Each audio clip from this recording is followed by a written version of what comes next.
तो आज के टॉपिक के अंदर हम स्टार्ट करने वाले हैं टॉपिक डेरिवेटिव मार्केट्स। अब डेरिवेटिव मार्केट क्यों बना था हमें पता है, इंश्योरेंस करने के लिए। डेरिवेटिव मार्केट्स के अंदर इंश्योरेंस जब हमें करना है तो अलग अलग प्रोडक्ट्स हैं। एक है forward, future, options, warrant and swaps. Warrant and swap India में अवेलेबल नहीं है। इंडिया में क्या क्या अवेलेबल है? Forward, future and options. तो फ्यूचर्स हमने लास्ट क्लास में समझा कि फ्यूचर्स के थ्रू इंश्योरेंस हम कैसे करते हैं। अब हम समझने वाले हैं ऑप्शंस क्या है। ऑप्शंस को समझने के लिए आपको एक बिजनेस को समझना पड़ता है, और वो बिजनेस कौन सा है? वो बिजनेस है इंश्योरेंस का। इंश्योरेंस कंपनीज का बिजनेस कैसे काम करता है तो समझते हैं। जब आप कोई इंश्योरेंस पॉलिसी लेते हैं तो इंश्योरेंस पॉलिसी लेते समय उसमें एक है क्लाइंट, और इंश्योरेंस पॉलिसी लेते समय एक है कंपनी। क्लाइंट वो है जो पॉलिसी को खरीदता है, और कंपनी वो है जो पॉलिसी को बेचती है। क्लाइंट पॉलिसी खरीदने के लिए कुछ पे करता है, और वो क्या पे करता है? प्रीमियम। और कंपनी पॉलिसी बेचती है तो आपसे रिसीव करती है, और वो आपसे रिसीव करती है प्रीमियम।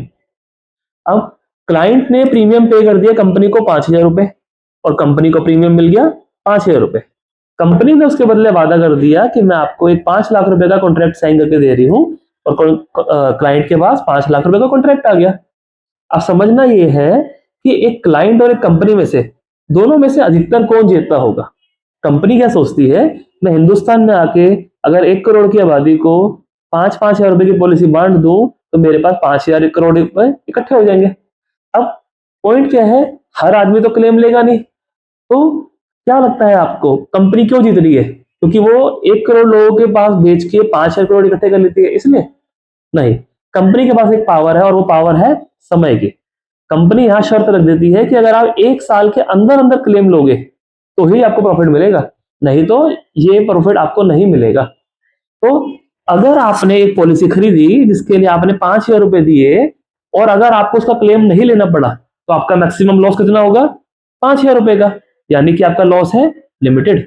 लेकिन अगर आपको क्लेम लेना पड़ गया तो आपने तो सिर्फ 5,000 दिए, तो आपको प्रॉफिट हो सकता है 5 लाख रुपए का, यानी आपका प्रॉफिट जो है वो है अनलिमिटेड।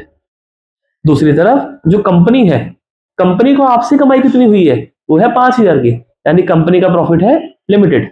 लेकिन कंपनी को अगर क्लेम देना पड़ गया तो कंपनी का लॉस कितना हो सकता है? वो हो सकता है अनलिमिटेड। तो हमारे सामने केस क्या निकल के आया कि क्लाइंट जो है उसका प्रॉफिट है अनलिमिटेड, और उसका लॉस है लिमिटेड। कंपनी जो है उसका प्रॉफिट है लिमिटेड, लेकिन लॉस जो है अनलिमिटेड है। तो हमें समझ आ रहा है कि यहाँ पर 2 कैटेगरीज बन रही है। अब पहले एक पर्पस समझते हैं। एक पर्पस था जी हमारा हेजिंग का, कि हम आए कैपिटल मार्केट में, हमने आके रिलायंस कंपनी के शेयर खरीद लिए। एक शेयर मेरा 2,500 रुपए का है, मैंने 250 शेयर खरीदे थे और 6.25 लाख रुपए इन्वेस्ट कर दिए थे। इन्वेस्ट करने के बाद आपके मन में डर किस चीज का आएगा? शेयर के बढ़ने का या घटने का? ऑब्वियसली घटने का। तो इस होने वाले नुकसान को बचाने के लिए आप डेरिवेटिव मार्केट में आके इंश्योरेंस जब लेने आओगे तो यहाँ पर ये बाजार जाना जाता है किस नाम से? ऑप्शंस के नाम से। तो आप यहाँ आके ऑप्शंस को खरीदोगे या बेचोगे? आपको खरीदना है, क्योंकि आपको डर है शेयर के गिरने का। मुझे डर है मेरी गाड़ी ठुक ना जाए, तो उसको बचाने के लिए मैं गाड़ी का इंश्योरेंस खरीदता हूँ। तो जब भी हमें डर होता है किसी चीज का, हम उसके लिए इंश्योरेंस खरीदते हैं। जैसे कि अगर मेरे पास कार है, मुझे डर है गाड़ी का एक्सीडेंट होने का, तो मैं गाड़ी का इंश्योरेंस खरीदने जाऊंगा या गाड़ी का इंश्योरेंस बेचने चला जाऊंगा? मैं खरीदने जाऊंगा। मैं किसी कंपनी में जाके इंश्योरेंस खरीदूंगा। मेरी हेल्थ है, मुझे डर है कि कहीं आगे जाके हॉस्पिटल ना जाना पड़ जाए, और हेल्थ को कुछ भी हो गया तो उसके लिए हॉस्पिटल के कई खर्चे आ जाएंगे, तो हेल्थ इंश्योरेंस खरीदूंगा, ना कि पॉलिसियां बेचूंगा। तो आपको डर है शेयर के गिर जाने का, आप इसको बचाने के लिए अपने शेयर्स का इंश्योरेंस खरीदोगे।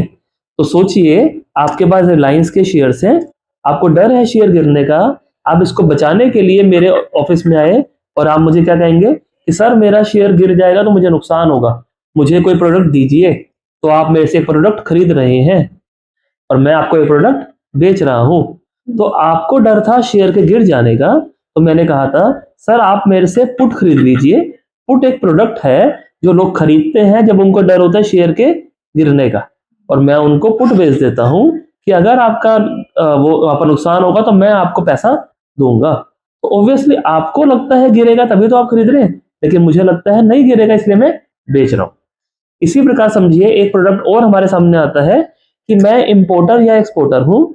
इंपोर्टर इंडिया में है, अमेरिका से माल इंपोर्ट करता है, आज ऑर्डर देता है $1,00,000 का, और उसको डर है कहीं आज जब मैंने 80 रुपए के रेट पर, डॉलर का रेट पर मैंने ऑर्डर किया और अगर 1 महीने बाद डॉलर का रेट 85 हो गया तो मुझे 85 लाख रुपए देने पड़ जाएंगे। तो इंपोर्टर को डर होता है डॉलर के रेट बढ़ जाने का, तो इसके मन में डर क्या है, रेट बढ़ने का। वो भी मेरे ऑफिस में आता है, वो कहता है सर मुझे डर है डॉलर के रेट बढ़ जाने का, तो मुझे इंश्योरेंस खरीदना है। तो मैं उसको इंश्योरेंस बेच देता हूँ।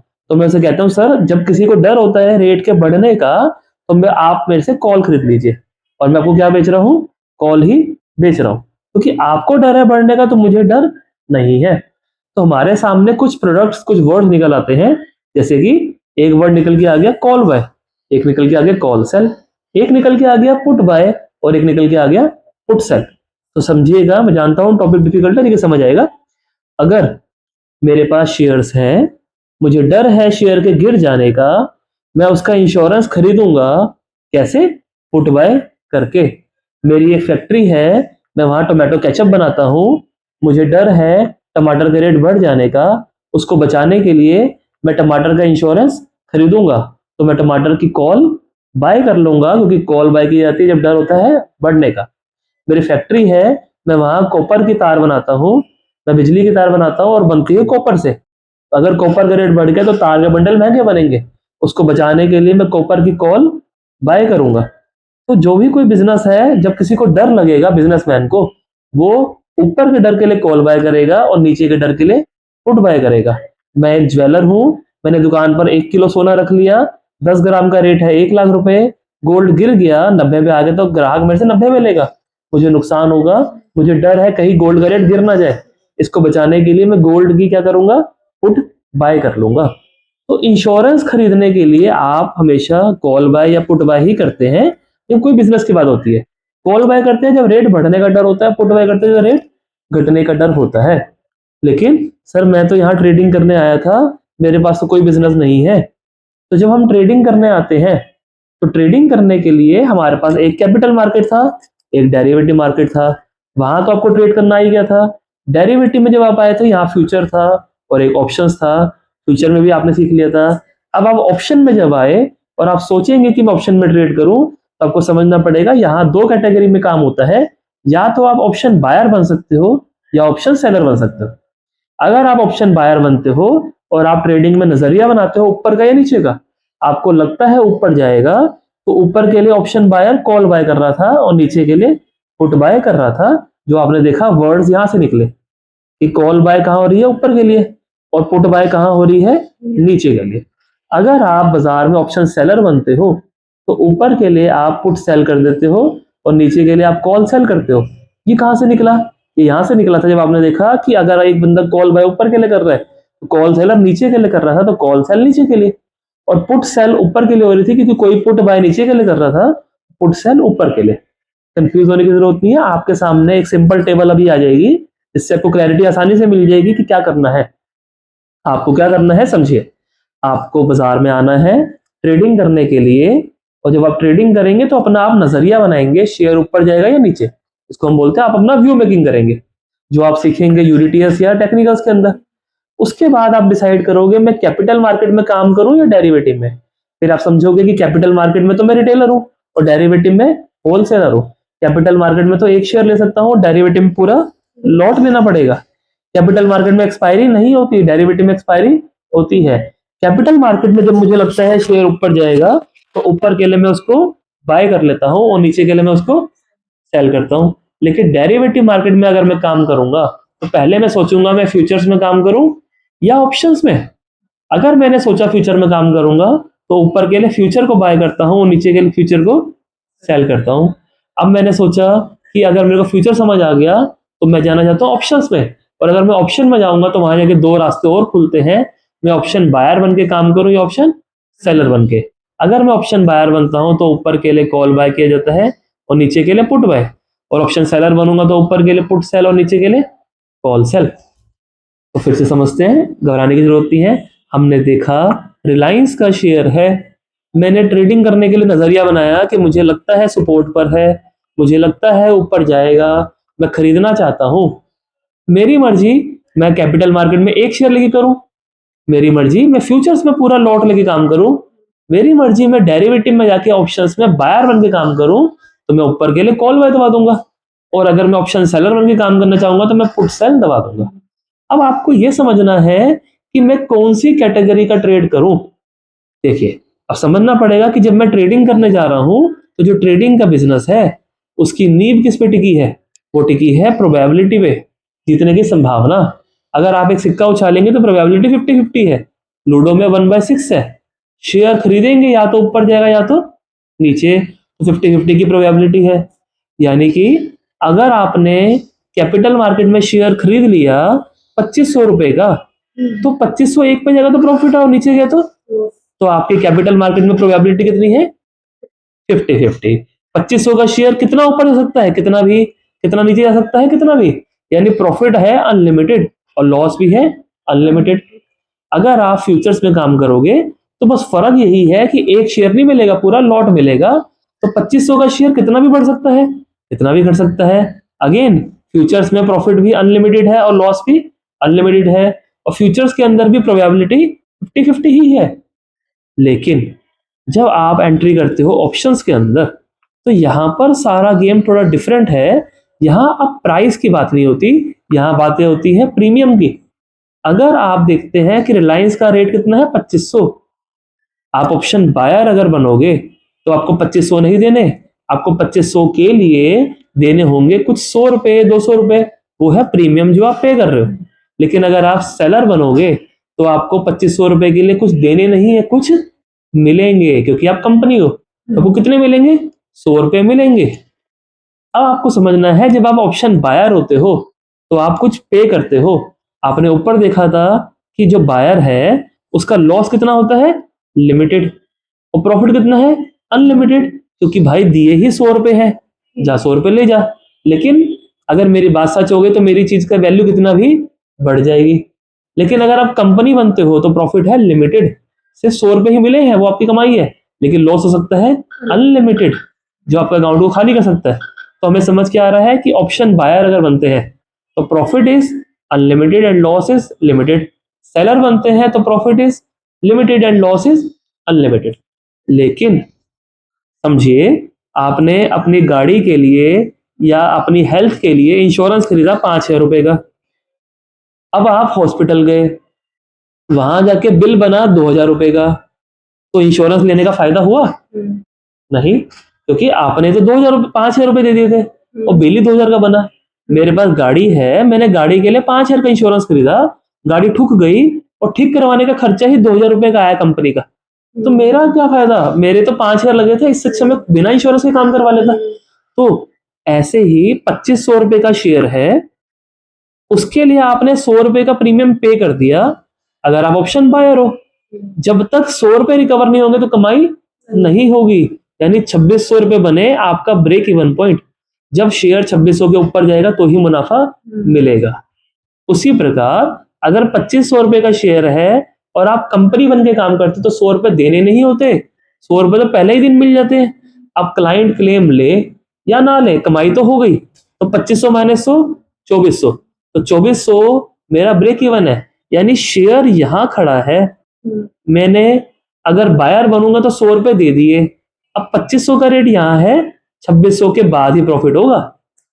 लेकिन अगर मैं ऑप्शन सेलर हूं, शेयर यहां खड़ा है 2500 पे, मुझे 100 रुपए मिल गए, शेयर ऊपर गया तो भी 100 रुपए मेरे हैं, शेयर नहीं गया तो भी 100 रुपए मेरे हैं, शेयर नीचे आ गया तो भी कुछ प्रॉफिट मिल जाएगा, ज्यादा नीचे जाएगा तो लॉस मिलेगा, क्योंकि हर चीज में क्या है, एक्सपायरी। अगर एक हफ्ता या एक महीने की जो भी एक्सपायरी है उस दौरान ऊपर या नीचे जाएगा तो ही मिलेगा, वरना ये 100 रुपए किसके होते हैं, कंपनी के। आपने कंपनी से जब इंश्योरेंस खरीदा तो कंपनी को 5,000 रुपए दिए, कंपनी ने कहा था ना कि जो 5,000 दिए हैं अगर एक साल के अंदर अंदर क्लेम लोगे तो पैसा मिलेगा। तो ऑप्शंस में एक्सपायरी कितने समय की है, 1 महीने, 2 महीने, 3 महीने, या निफ्टी या सेंसेक्स में तो 1 हफ्ते की है। तो आप 1 हफ्ते का जो इंश्योरेंस खरीदते हो, अगर आपने खरीदा और ऊपर नहीं गया तो आपका पक्का घाटा होना ही होना है। ऊपर गया तो भी हो सकता है घाटा हो, क्योंकि हो सकता है जो आपने 100 रुपए दिए उससे ज्यादा रिकवरी ना हुए हो। और नीचे गए तो घाटा है ही। लेकिन अगर आप कंपनी बन के काम करोगे तो आपको 100 रुपए मिल जाते हैं। अब वो ऊपर जाए तो भी मुनाफा, खड़ा रहा तो भी मुनाफा, नीचे आ गया तो भी मुनाफा, बस ज्यादा नीचे जाने पे लॉस है। तो आपके पास जो बाजार में ये वर्ड आते हैं कि ऑप्शन बायर का प्रॉफिट अनलिमिटेड और ऑप्शन सेलर का लॉस अनलिमिटेड, ये दोनों वर्ड अनलिमिटेड आपके मन में यहां पर लाता है ग्रीड और यहां लाता है फियर। आप अगर इनसे नहीं जीतेंगे तो ट्रेडिंग में प्रॉफिटेबल नहीं हो सकते।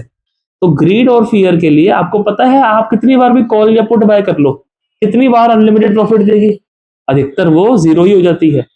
लेकिन यहां पर कितनी बार बाजार अनलिमिटेड लॉस देगा, इसको बचाने के लिए आप स्टॉप लॉस भी लगा सकते हो और आप हेजिंग भी कर सकते हो।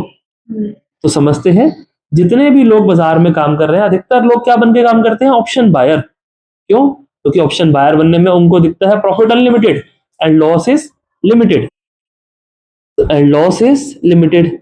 साथ में ऑप्शन बायर बनने के लिए पैसे कितने लगते हैं आपके, 5,000, 10,000, 15,000 रुपए। और अगर मैं ऑप्शन सेलर बनूंगा तो प्रॉफिट है लिमिटेड लेकिन लॉस है अनलिमिटेड। अब नॉलेज तो है ही नहीं तो अनलिमिटेड लॉस डरा देता है। दूसरी प्रकार सेलर बनने के लिए पैसे लगते हैं 1.5 से 2 लाख रुपए और वो भी नहीं है। लेकिन हमें पता है कि बायर की प्रोबेबिलिटी 30% है कि बाजार अगर 2500 के बाद 2600 भी चला गया तो भी शायद ही प्रॉफिट हो, क्योंकि 100 रुपए का तो खर्चा ही कर रहा था, प्रॉफिट तो 2601 के बाद ही होगा।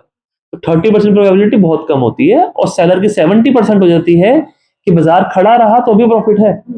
आप खुद सोचिए जब आप ट्रेड करेंगे आप तो चार्ट ही देखेंगे कि जो ऊपर जाएगा ये आपके हाथ में थोड़ी है कि वो जाए, आपने तो किस्मत के भरोसे कर रखा है। लेकिन अगर आप सेलर बनते हैं तो ऊपर जाएगा तो मिलेगा ही, नहीं गया तो भी मिलेगा, नीचे आ गया तो भी मिलेगा। अब सेलर बनने के लिए पैसे तो है नहीं, इसी के लिए हम सीखते हैं हमारा जो कोर्स है ऑप्शन स्ट्रेटेजीज का, जहां पर हम आपको सिखाते हैं कि आप सेलर बन के काम कर सकते हैं। आपका अनलिमिटेड लॉस नहीं होगा, आपका लॉस लिमिटेड ही हो जाएगा क्योंकि आप हेजिंग सीख जाओगे। 2 लाख की जगह आपके लगेंगे सिर्फ 50,000 रुपए। तो आप सेलर बन के काम कर सकते हैं कैसे, ऑप्शन स्ट्रेटेजी सीख के। आई थिंक आपको इस वीडियो में समझ आ गया होगा कि ऑप्शंस क्या है, कैसे काम करना है। Thank you.